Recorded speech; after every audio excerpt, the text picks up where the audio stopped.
Hello students, all of you are welcome in today's English video lecture. In today's video lecture we are going to discuss grammar topic in which we will discuss change the voice. Students, before going to discuss the rules for changing the voice, let us know some basic information about the voice. Students, what is voice actually? The voice of a verb tells whether the subject of the sentence performs or receives the action. Voice of the sentence tells whether the subject is important here or the verb action is important. So this is the voice. For example, in the given example, see, birds build nests. So here birds subject, build verb and nests object.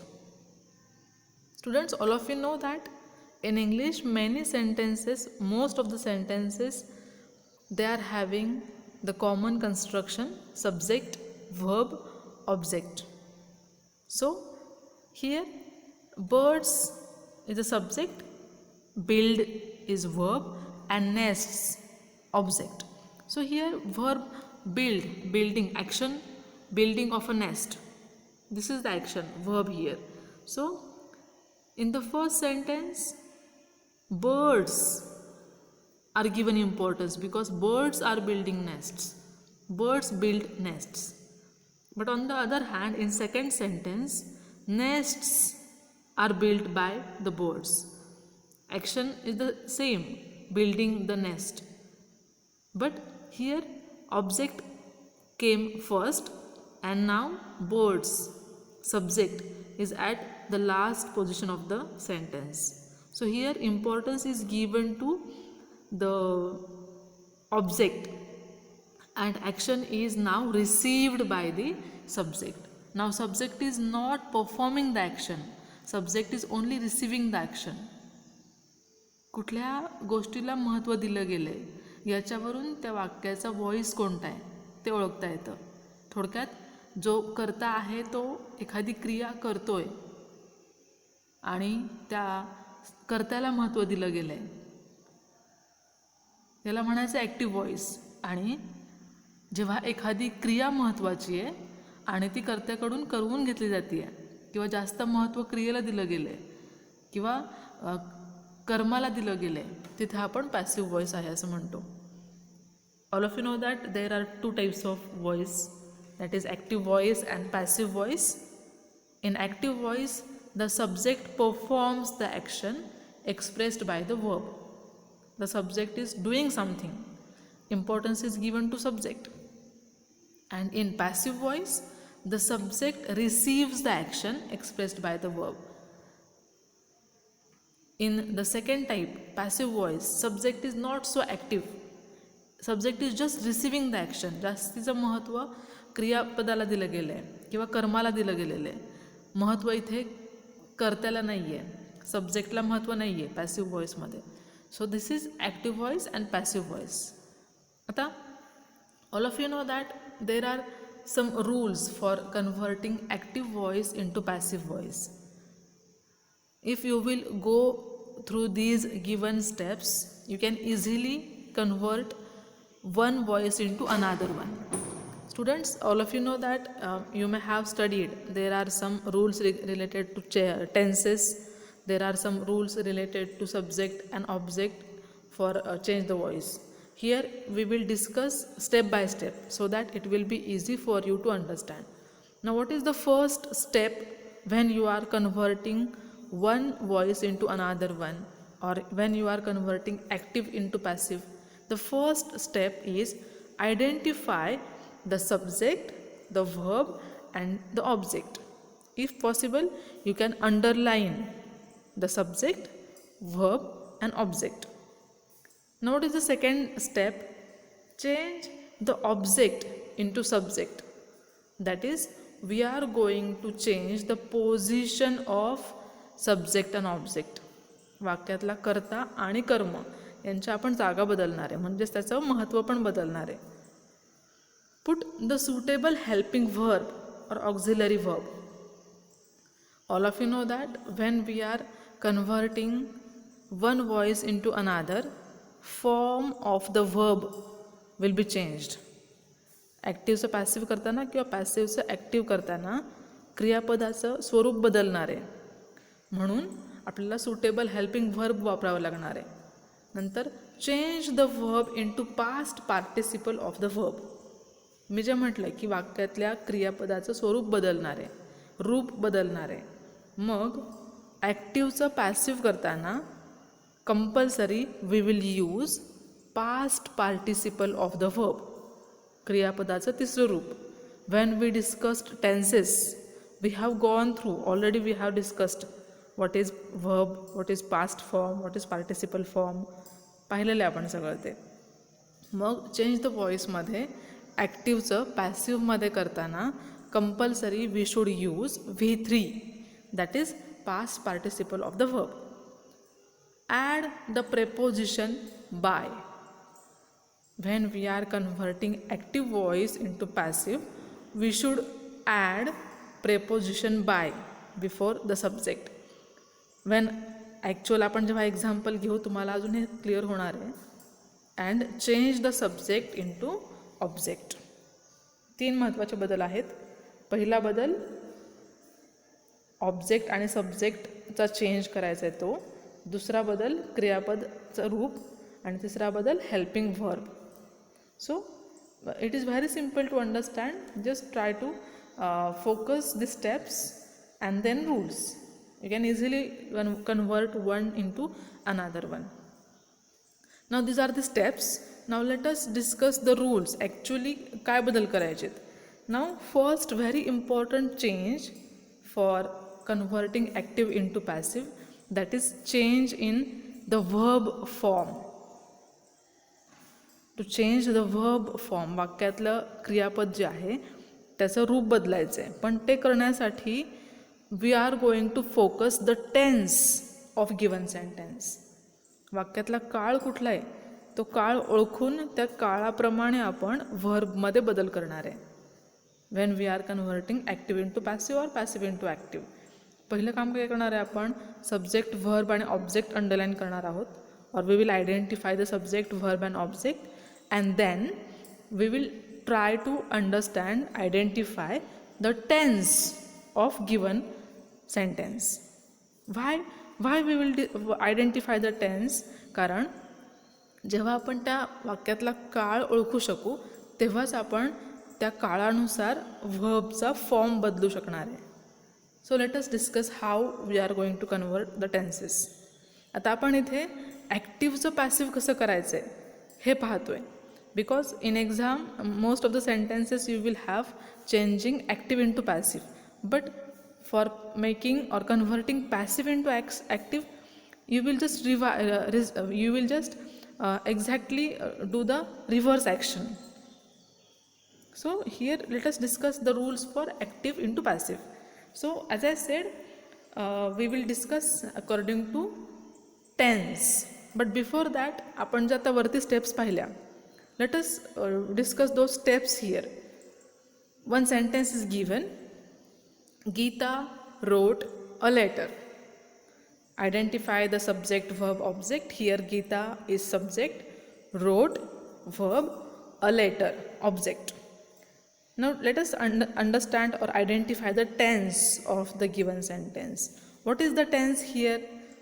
Subject plus V2, wrote, write, wrote, written, wrote. V2, simple past. So here tense of the sentence is simple past.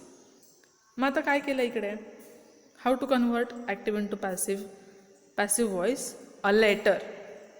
As we discussed आपल्याला काय करायचं आहे, वाक्यामधल्या subject आणि ऑब्जेक्टची position change करायची आहे. So object जो आहे a letter, it will come at the first position. So a letter. As I said, use of auxiliary helping verb was, past tense, no, simple past. So was or were. Letter singular म्हणून was.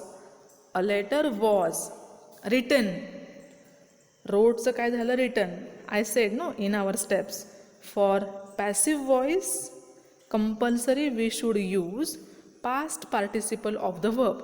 क्रियापदाचं तिसरं रूप म्हणून a letter was written, preposition by and subject Gita. तर हा असा change आपल्याला करावा लागणार आहे. सब्जेक्ट ऑब्जेक्टची पोझिशन चेंज करायची आणि टेन्सनुसार हेल्पिंग व्हर्ब आणि क्रियापद बदलायचे and preposition by. So this is active into passive. Now students, the rules for using auxiliary verb for passive voice is different for each tense. I said no, we are going to identify the tense of given sentence. Why? Because according to tense we will use auxiliary verbs, helping verbs. प्रत्येक काळामध्ये वापरलेलं आपलं helping verb जे आहे ते काळानुसार बदलतं, काळानुसार त्याचा वापर करायचा आहे. आणि म्हणून मग we are going to discuss rules according to every tense. कसं त्या काळामध्ये कसा बदल होतो आहे क्रियापदाच्या रूपामध्ये. Let us see. Now in previous lecture we have discussed the tenses. All of you know all the formulas and verbs and all that of tenses. So see, simple present tense, all of you know that simple present tense, subject plus v1, that is present form of the verb, and object. She writes a letter. She subject, writes verb, a letter object. So our rule, identify the subject verb object, change the position, object सुरुवातीला येणार a letter. Now here writes, simple present tense आहे ना. So for simple present tense काय करणार आपण, M is R plus V3. M is R plus V3. So a letter singular, so is. मग a letter is V3 written, preposition by and subject she. आता शीचं इथे her झालं because we are going to use pronoun according to the subject. इथे she असल्यामुळे आपण her केलं. He असेल तर by him. So according to that we will use pronoun. मग आता लक्षात काय ठेवायचं आहे, a simple present tense. For simple present tense ॲक्टिव्हचं पॅसिव्ह करताना am is are plus V3.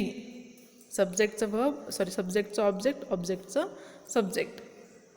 So इथे am is are plus V3. Now let us move towards the next tense, present continuous tense, that is present progressive tense. आता इथे they are eating oranges, they subject, are eating verb ing form, oranges object. So change the position of subject and object. Oranges object अगोदर आला. Oranges are being eaten. आता continuous मध्ये present कंटिन्युअसचं passive करताना subject plus am is are being plus V3. M is R being plus V3. Oranges plural form म्हणून आपण are घेतलं. Oranges are being V3 eaten, eat, ate, eaten by them, they, them. Subject शेवटी आला आणि pronoun change झालं. So oranges are being eaten by them. आता इथे लक्षात काय ठेवायचं आहे, प्रेझेंट कंटिन्युअस टेन्समध्ये ॲक्टिव्हचं पॅसिव्ह करताना am is are being V3. बाकी सब्जेक्ट आणि ऑब्जेक्टचा change. Now let us move to the next tense. Next, third tense is present perfect tense. All of you know, for present perfect tense, subject plus have, has plus V3 plus object. आता इथे मुद्दामच एक question घेतलेला आहे. How to convert a question into passive voice. Has she completed the work. This is the question, yes, no type of question. So has the work been completed by her. आता हेच वाक्य आपण थोडं सरळ करूयात as a sentence. She has completed the work. She subject, has completed verb, the work object. मग काय झालं असतं, द वर्क अगोदर आलं असतं. The work has been completed by her. जर हे स्टेटमेंट असतं तर the work has been completed by her. पण हा क्वेश्चन असल्यामुळे आधी हेल्पिंग व्हर्ब आलं. Has the work been completed by her. म्हणजेच काय, प्रेझेंट परफेक्ट टेन्समध्ये ॲक्टिव्हचं पॅसिव्ह करताना लक्षात काय ठेवायचं आहे, have or has plus been plus V3. Have has plus been plus V3. So this is the change for present perfect tense. Now what about simple past? जेव्हा साधा भूतकाळ येईल वाक्यामध्ये, ॲक्टिव्ह वाक्य, पॅसिव्ह कसं करायचं, तर see the example. He did not buy a book. All of you know that this is this is simple past tense. He did not, did, it is past tense, simple past. A book was not bought by him. आता इथे ॲक्टिव्हचं passive करताना subject शेवटी गेला, object अगोदर आला. A book, helping verb आलं was. Not वरती negative असल्यामुळे खाली नॉट घेतला आपण. आणि bought, bought V3. By him, by article, him subject, हिचं हिम झालं. सो हिअर सिम्पल पास्ट टेन्ससाठी ॲक्टिव्हचं पॅसिव्ह करताना we will use was were plus V3. Was were plus V3. So according to subject was were, he was, she was, they were, I was. According to subject was were plus V3. As I said, in passive voice everywhere we will use V3. Active वाक्य असेल ते passive करताना compulsory आपल्याला V3च वापरायचं आहे. फक्त काय change होणार आहे, हेल्पिंग व्हर्ब चेंज होत जाणार आहे according to tense. Number 5, past progressive tense, past continuous tense. Very simple. जसं आपण सिम्पल प्रेझेंट कंटिन्युअसला केलं तसंच इथे आता पास्ट कंटिन्युअसला करायचं आहे. इथे काय केलं होतं आपण, इथे पास्ट प्रोग्रेसिव्ह किंवा पास्ट कंटिन्युअसचा फॉर्म्युला काय आहे, subject plus am is are plus verb ING plus object. मग she was washing a shirt. She subject, was helping verb, washing verb ING, object a shirt. So a shirt object आहे तो सुरुवातीला घेतला, change the place of subject and object. A shirt was being. इथे काय करायचं आहे, was were plus being. Was were plus being. Was were according to the subject a shirt. आता इथे शर्ट्स असतं तर मग वेअर म्हटलं असतं. सिंग्युलर शर्ट असल्यामुळे वॉज म्हटलं आपण. A shirt was being washed V3 by her. Pronoun change झालं, शीचं हर झालं. सो हिअर पास्ट कंटिन्युअस टेन्समध्ये किंवा पास्ट प्रोग्रेसिव्हमध्ये तुम्हाला was were plus being plus V3 हे वापरायचं आहे. आता पास्ट परफेक्ट टेन्स फॉर्म्युला काय, पास्ट परफेक्ट टेन्ससाठी subject plus had plus V3 plus object.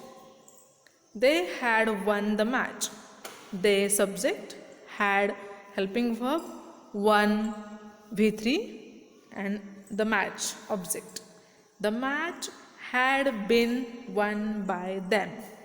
काय केलं आपण इथे आता, ऑब्जेक्ट आहे तो सुरुवातीला घेतला, हेल्पिंग व्हर्ब वापरलं हॅड, बीन आणि V3, वन बाय प्रिपोजिशन वापरलं आणि दे सब्जेक्टचं आपण इकडे देम केलं प्रोनाउन. सो ह्याचा फॉर्म्युला काय तयार झाला, तर had been plus V3 past perfect tense असेल तर ॲक्टिव्हचं पॅसिव्ह करताना had been plus V3.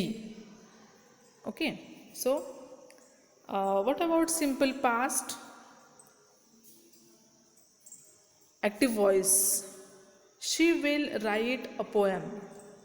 She subject, will helping verb, write V1, a poem object. आपण सगळं आयडेंटिफाय केलं. ॲक्टिव्हचं पॅसिव्ह करताना किंवा पॅसिव्हचं ॲक्टिव्ह करताना पहिले आयडेंटिफाय करायचं की वाक्य कुठल्या प्रकारचं आहे, ॲक्टिव्ह की passive, and then we will convert it into another. आणि मग ते कन्वर्ट करताना follow the steps. What are the steps? First step, identify subject, verb, object, then identify tense आणि मग त्यानुसार बदल. So here tense is simple future tense. So सब्जेक्टची जागा बदलणार आहे आपण, ऑब्जेक्ट पुढे घेणार आहे. A poem will be. In future, simple future, you will use helping verb will be. Again V3 आपला रूलच आहे. पॅसिव्हमध्ये कंटिन्युअसली आपण V3 वापरतो. V3 written by her. By preposition आणि सब्जेक्टचं pronoun her. So a poem will be written by her. Now for simple future आपला formula काय झाला मग? Will be plus V3. आपण लक्षात काय ठेवणार आहोत? Will be plus V3. Now future perfect tense.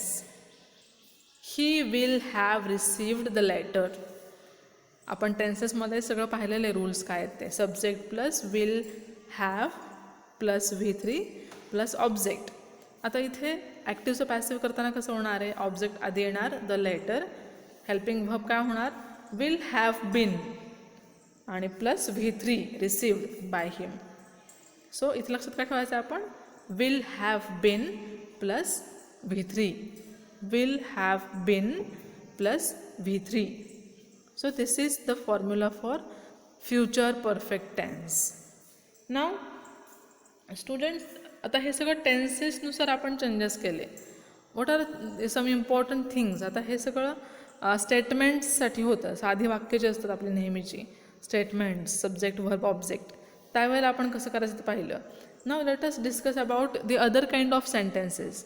काही वेगळ्या प्रकारची वाक्य असतील तर ती ॲक्टिव्हची पॅसिव्ह कशी करायची? For that there are some other rules. Now first see, if the given sentence in the active voice is in the imperative form.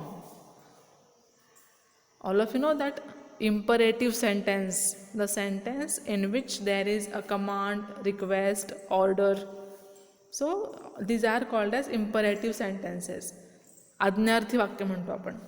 So if the sentence in the active voice is in the imperative form, to get the passive voice use let. So activeचं passive करताना imperative sentence we should use let. We will begin our sentence with let. What will be the formula for that?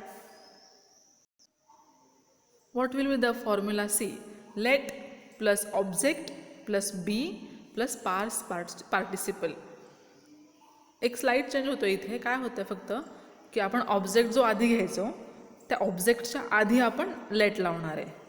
So let us take example. Help me. Now this is imperative sentence because help me, help वाक्याची सुरुवात व्हर्बनं झाली आहे आणि request, order, command, that kind of sentence help me. मग काय करणार आहे आपण? We will begin our sentence with let. Me object आहे ना, me. So let plus me be helped. Be लावणार आणि V3 help, helped, V3. So let me be helped. Late us take another example. Open the door. Open verb, the door object. So object first, पण ऑब्जेक्टच्या पण आधी let. Let the door be opened V3. So let plus object plus be plus past participle. This is for the imperative sentence. आज्ञार्थी वाक्यासाठी आपण हा formula follow करणार आहोत. Now let us discuss the other rule, another rule. What about WH question or yes no type of question. आधी आपण सगळं स्टेटमेंट्ससाठी पाहिलं, सगळे रूल्स. नाव गेल्या स्लाईडमध्ये आपण इम्परेटिव्ह सेंटेन्ससाठी पाहिलं. Now let us discuss about questions. जर क्वेश्चन्स असतील आणि त्याचं आपल्याला ॲक्टिव्हचं पॅसिव्ह किंवा पॅसिव्हचं ॲक्टिव्ह करायचं आहे, मग कसं करणार. If the question, which type of question, yes no type of question. All of you know that there are two types of questions, yes no type of question and WH question. जो question begins with verb is yes no type of question, and the question which begins with WH word or other words, it is WH question. So when it is yes no type of question, the active voice begins with a helping verb. The passive must also begin with a suitable helping verb because it is a question. जर question yes no type of question आहे आणि त्याचं आपण ॲक्टिव्हचं passive करतो आहे, तेव्हा जसं yes no type of क्वेश्चनची सुरुवात व्हर्बनी होते, हेल्पिंग व्हर्बनी, तशीच पॅसिव्ह व्हॉईसमध्ये सुद्धा वाक्याची सुरुवात हेल्पिंग व्हर्बनंच होणार. See let us take the example. Are you writing a letter. Are you writing a letter, this is yes no type of question because the question has begun with are, helping verb. So are you writing a letter, object is a letter. A letter is object, तो आपण अगोदर पुढे घेणार a letter, पण question असल्यामुळे helping verb घ्यावं लागेल. A letter singular आहे, एकच लेटर, त्याच्यामुळे इज अ लेटर. आता let us understand the tense of the question. Are you writing a letter, simple, present continuous tense. Present continuous tense, कारण writing आलेलं आहे, आर आलेलं आहे, so it is present continuous. आपण काय म्हटलं होतं, प्रेझेंट कंटिन्युअससाठी बीइंग वापरायचं. So is a letter being written, V3 no, written by you. So is a letter being written by you. Let us take another example. Will you write a letter? This is a simple future tense and yes no type of question. So a letter, we will take object first, helping verb will. A letter असल्यामुळे will घेणार. Will a letter be written by you? Simple future, so will be written. So will a letter be written by you? This is how to converting yes no type of question into passive voice. Now what about WH question? If there is WH question आणि जर voice change करायचं ॲक्टिव्हचं passive, मग कसं करणार. If the question begins with WH or how form, what, when, all of you know that WH word begins with when, where, how many, whose, whom. The passive voice must begin with the same, only who gets replaced by whom. जो WH word दिलेला आहे क्वेश्चनमध्ये, त्याच WH wordनं we will begin the sentence. फक्त exception काय आहे तर who असेल तर by whom येणार. For example, why did you break the box? Now let us go step by step. Identify the verb, object and subject. Why did you subject, break verb, the box object.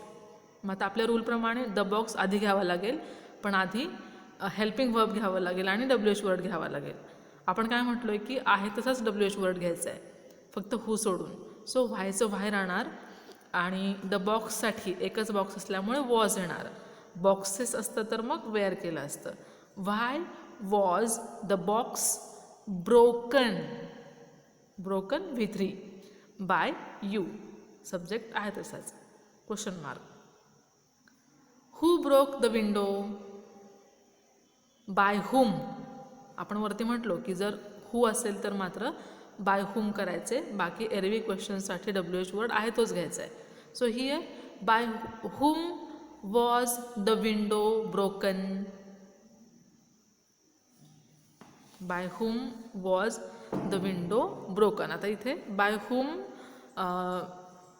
It is ते who साठी आपण by whom वापरलं, helping verb was वापरलं the window असल्यामुळे, single असल्यामुळे the window object आणि broken verb शेवटी गेलं. So this is how to convert WH into active into passive. Now another important thing, when used in passive form, gerund and infinitive are formed differently. All of you know that infinitive and gerunds. You know that infinitive means 2 plus verb and gerund is verb plus ing form. So what about these kind of sentences? See, for example, infinitive example. Passive is formed as to be plus past participle. See, I want to shoot the tiger. I subject, want verb, to shoot. Now it is infinitive form here. The tiger object. या वाक्यांना मात्र कसं करायचं आहे? I want the tiger to be shot. Subject आणि verb आहे असं राहील, फक्त ऑब्जेक्ट नंतर येईल. I want the tiger to be shot. इथे इन्फिनिटिव्ह फॉर्मला आपण V3 वापरले. जो वाक्यातला इन्फिनिटिव्ह फॉर्म आहे अलॉंग विथ वर्ब त्याचा आपण V3 करणार आहे. And so your answer will be I want the tiger to be shot. What about gerund form? Passive voice is formed as being plus past participle. वाक्यातल्या वर्बसाठी आपण being आणि V3 वापरणार आहे, sorry past participle वापरणार आहे V3. I remember my father taking me to the theatre. I remember as it is राहणार, my फादरच्या ऐवजी अगोदर verb form येणार being taken, because all of you know gerund means verb ing. verb ing आलं की continuous येतो आणि continuous आला की आपण being वापरतोय, त्याच्यामुळे being येणार. टेकन V3 येणार. Taken to the theatre by my father. As usual that subject will be at the end. So I remember being taken to the theater by my father. One another important thing that I want to tell you, if a sentence contains two objects, namely indirect object and direct object, in the active voice, two forms of passive voice can be formed. Students, sometimes in the sentence there are two objects. एकाच वेळेला वाक्यामध्ये दोन कर्म येतात. Now focus on the given sentence. She brought me a cup of coffee. She subject, brought verb, me object, a cup of coffee another object. So there are two objects in the sentence. One object is direct object and another one is indirect object. आता इथे she brought me a cup of coffee, direct आणि indirect object आलेले आहेत. मग तशा वाक्यांमध्ये आपण काय करणार आहोत? See, I was brought a cup of coffee by her. So I object, she brought मीचा जो ऑब्जेक्ट होता तो आपण आधी घेतला. आय वॉज ब्रॉट, वॉज इथे टेन्स सिम्पल पास्ट असल्यामुळे was brought a cup of coffee आणि शेवटी बाय हर सब्जेक्ट. आधी पहिलं ऑब्जेक्ट घेतलं आणि मग दुसरं ऑब्जेक्ट नंतर घेतलं. तसंच सेम आपण खाली अ कप ऑफ कॉफी, जो नंतरचा इनडायरेक्ट ऑब्जेक्ट आहे, a cup of coffee, was helping verb, brought V3 to me by her. म्हणजेच जर दोन ऑब्जेक्ट आले तर आपण दोन्ही प्रकारे वाक्य करू शकतो, by taking direct object first or by taking indirect object first. We can change the voice of the given sentence. Now students, we have discussed the rules for changing active voice into passive voice. If you will write down all these rules in your notebook and if you will try some sentences from your course book, you can easily turn active sentences into passive. So I hope you have understood all these things, all these rules, and you will be able to convert active sentences into passive. So thank you very much.